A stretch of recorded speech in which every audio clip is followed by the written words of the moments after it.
উজানের ঢলে হঠাৎ বন্যায় প্রায় 5 দিন ধরে বিচ্ছিন্ন হাওর এলাকার সুনামগঞ্জ।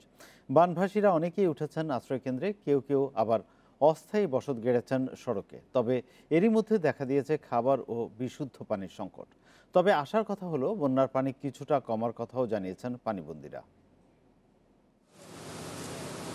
এটি সিলেট সুনামগঞ্জ সড়ক। সুনামগঞ্জের দিকে এগুলি যতদূর চোখ যায় থই থই পানি। পানির নিচে এভাবেই আছে 5 দিন, নদী জমি একাকার।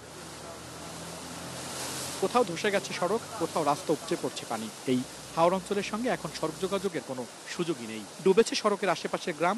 বাসিন্দাদের কেউ উঠেছেন আশ্রয় কেন্দ্রে, কারো জায়গা হয়েছে সড়কে। আছে বাসা ওখানে থাকে। ওইদিকে পানি তো ওইদিকে কিছু বেশি পানি আছে, লাগে ওখানে একটু কম।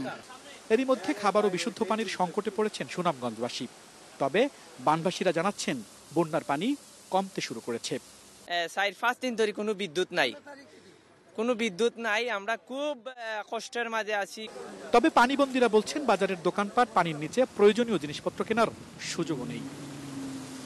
উজানের ঢলের পানিতে এভাবেই প্লাবিত হচ্ছে সুনামগঞ্জের 12টি উপজেলা। আর এতে পানিবন্দী হয়ে পড়েছেন অন্তত 5 লাখ মানুষ।